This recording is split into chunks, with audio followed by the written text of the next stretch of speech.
गणपति जी की जय हो, शिवजी भगवान की जय, माँ पार्वती की जय। जितिया व्रत अश्विनी कृष्ण पक्ष की अष्टमी तिथि को मनाया जाता है। इसे जीवतिया या जीवित पुत्र का व्रत भी कहा जाता है। ये व्रत माताएं अपनी संतान की दीर्घायु और सुखी जीवन की कामना के लिए रखती हैं। मुख्य रूप से ये व्रत बिहार, पूर्वी उत्तर प्रदेश और मध्य प्रदेश में मनाया जाता है।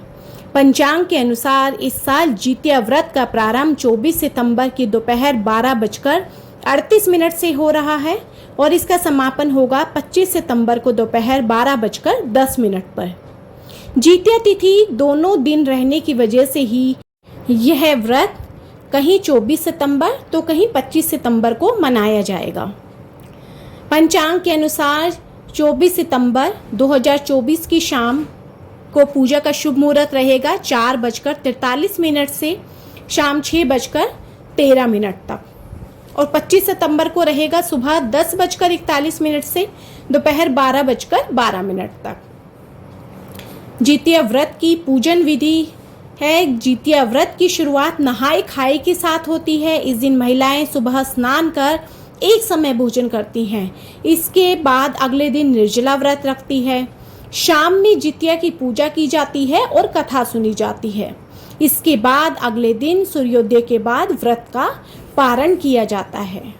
अब हम जानेंगे जितिया व्रत की पूजन विधि। जितिया व्रत के दिन प्रदोष काल में महिलाएं पूजन स्थल को गोबर से लीप कर साफ करती हैं। वहीं एक छोटा सा तालाब भी बनाती हैं और इस तालाब के पास पाकड़ की डाल खड़ी कर दी जाती है। इसके बाद तालाब के जल में जीतमूत वाहन की मूर्ति स्थापित की जाती है। ये मूर्ति कुशा से बनी होती है।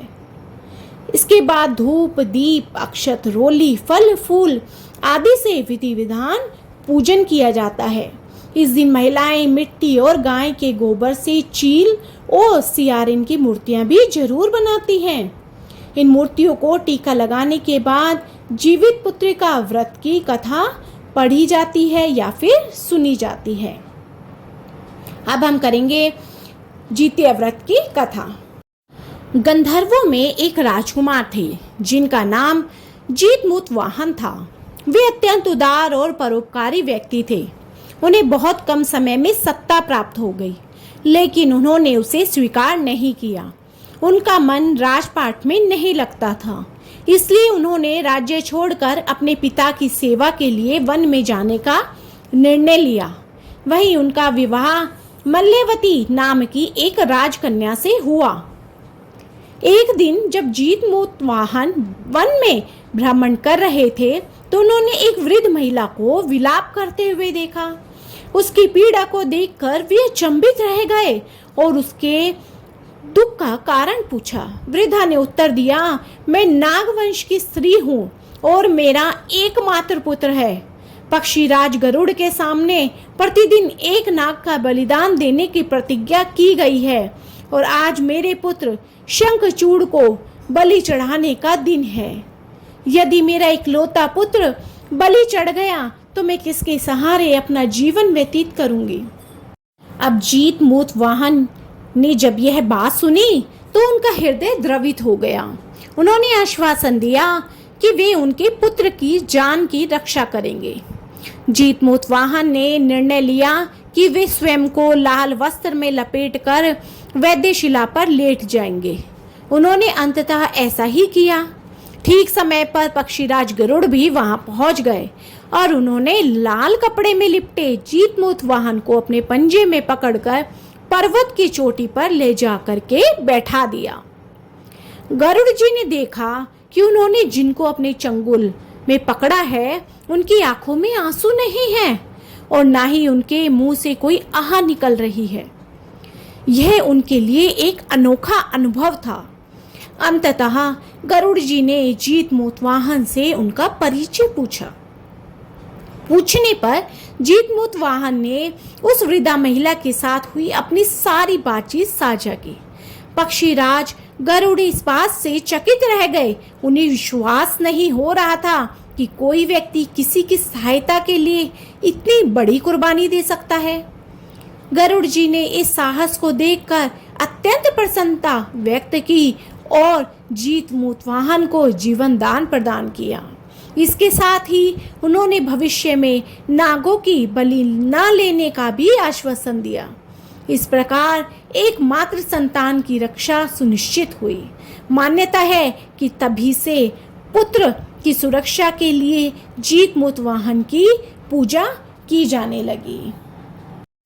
एक अन्य कथा के अनुसार महाभारत युद्ध के समय अपने पिता की हत्या से नाराज हुए अश्वत्थामा ने पांडवों से बदला लेने की सोची।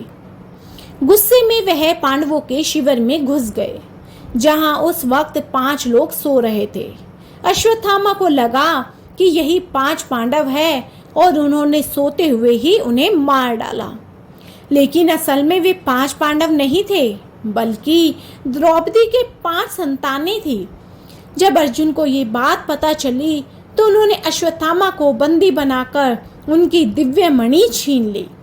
इसके बाद अश्वत्थामा का गुस्सा और अधिक बढ़ गया। तब उन्होंने बदला लेते हुए अर्जुन के पुत्र अभिमन्यु की पत्नी उत्तरा के गर्भ में पल रहे बच्चे को उनके गर्भ में ही नष्ट कर दिया।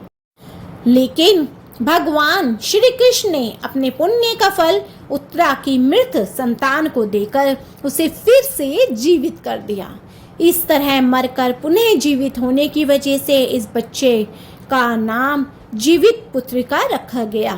कहते हैं उसी समय से बच्चों की लंबी उम्र की कामना करते हुए जितिया का व्रत रखे जाने की परंपरा शुरू हुई। तो बोलो श्री कृष्ण भगवान की जय, गणेश जी की जय, शिव जी भगवान, माँ पार्वती की जय। तो फ्रेंड्स, आपको मेरी वीडियो पसंद आई हो तो मेरी वीडियो को ज़्यादा से ज़्यादा लाइक, शेयर एंड सब्सक्राइब कीजिए एंड न्यू वीडियोस के लिए बेल आइकन ज़रूर दबा दीजिए। बोलो हर हर महादेव।